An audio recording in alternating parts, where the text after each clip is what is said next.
Hello and welcome to Basins and Beer with ESA Analytics. Today I'm going to be talking to you about the Permian Basin, specifically the Midland side of the Permian Basin. The beer I'm going to drink today is from Wibby Brewing. It's from just up the street in Longmont. It's a Vienna Style Lager, 5.5% with an IBU of 25. I almost always like Wibby's beers, so I'm looking forward to this one.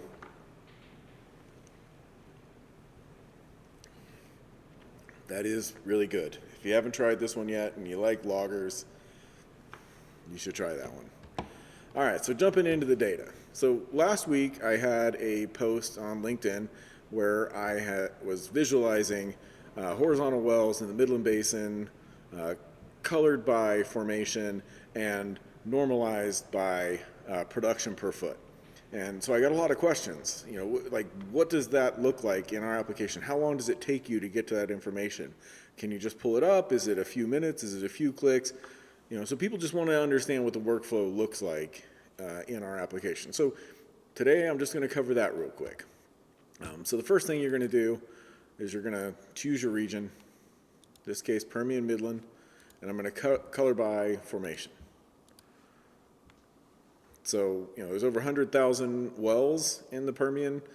On the Midland side, this is just Midland. This doesn't include the Delaware or the broader shelf. But, that's a lot of wells to load that fast. So if I pull that up and we get a map of all these wells. All right, so this also includes verticals. But if we're talking about horizontal wells, we might as well apply a filter and get rid of all of the verticals. So we pull this up, we go to horizontals. Okay, so that's all of our horizontal wells. And I want to show now what do the surveys look like. So let's look at the actual distribution and the way it's laid out. Okay, so just that fast, we have all the wells loaded up. We have all the directional surveys. You can zoom in and you can mouse over it to get specific well names, and you can select groups of wells. You can look at production for each well. Today, again, I was trying to show people really what this one workflow looks like how fast can you get to this information.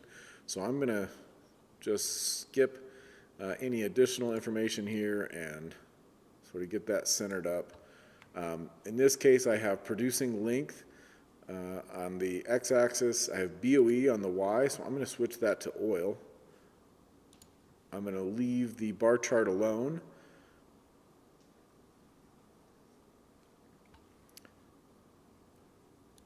So switching the bar chart to sort it by least, or by greatest to least. So there are more Wolfcamp horizontals than any other formation, and Wolfcamp B is second, Sprayberry C.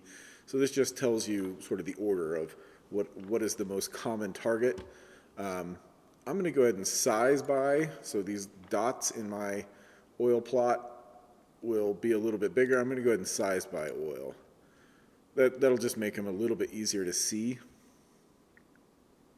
Okay, so that's already better. And now I want to show something that's hidden up here behind my head. So I've got to come over here, and I'm going to turn my viewer off for a second. You go to Settings, and you go to Normalize, and you normalize by length. So now any production variable or completion variable that I choose is going to be normalized per foot. So if it's oil or proppant or fluid or gas or water, all of these are now normalized by foot by simply selecting that. So that if you've normalized it, every time you look at oil anywhere in this application, now it's by foot. So we try to keep it really simple that way so you don't get confused on what your different graphs are indicating. Okay, so let's get this sort of zoomed in, a little bit easier to see. So again, this is oil per foot, and it is plotted on the x-axis versus producing length. So you see, let me zoom in here too. So you see there appears to be sort of a sweet spot, somewhere in the 5,000 to a little over 10,000 foot range. So your 1 mile to 2 mile laterals seem to be performing the best in terms of oil per foot. And that's not surprising. The longer your wells get, you do tend to lose production in terms of oil per foot. That doesn't mean it's a bad idea to go longer, because maybe you gain efficiencies and savings in terms of how long it takes to drill, a different well to get that extra 5,000 feet of production. You save money on casing. There's maybe you're saving enough up front to justify the loss in the oil per foot. And that's really up to each operator to determine. And in this case, I'm a little worried that our results are being biased by the fact that we're only looking at least in this section here, we're primarily looking at Wolfcamp B wells. So I'm wondering, well, do we need to filter down to just Wolfcamp B wells to see if that trend holds up, or is that really influencing this trend? So I just want to show you a little bit more filtering and sort of what the power of this application really has. So I can choose Wolfcamp B and get rid of all the other wells. All right, so just like that, we're looking at nothing but Wolfcamp B horizontal wells in the Midland Basin, and we're normalized by oil per foot, and we're plotting against producing length. And you can see that right around this, in between the 1 mile to just above 2 mile range, that's your sweet spot. And that's where most of the wells are drilled in that length, so you're going to be biased a little bit just by well count. But I do think this shows that really you don't have any wells that are out here in the 3 mile range, producing at this level. And this is because it's normalized by oil per foot.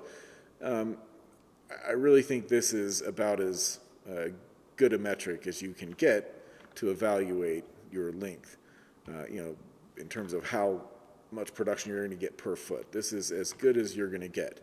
And then I think with formation, let's switch that to operator, because it's all the same color, so that's really not that interesting anymore.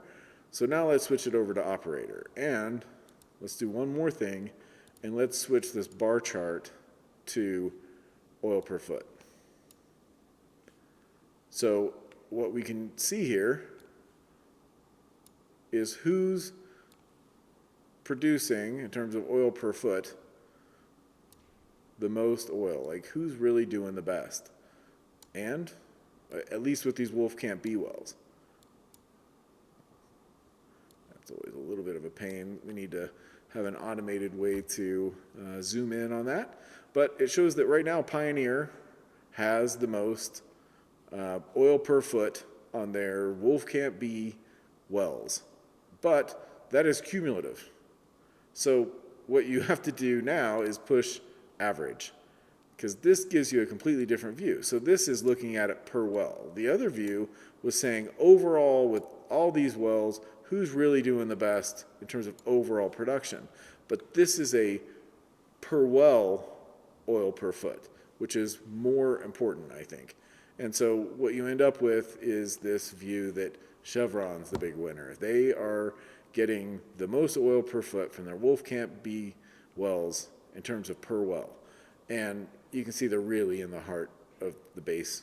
They're right in the middle of the basin. So I think that makes sense that they're going to outperform everyone. But the point of this talk is not to evaluate everybody's performance.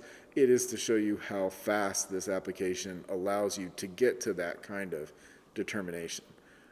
So with that, I am going to wrap it up, and I'm going to say cheers. Here's to a better 2025. I hope you all have a good one. I hope you had a great holiday, and I hope you'll be seeing a lot more of me into the new year. All right, goodbye.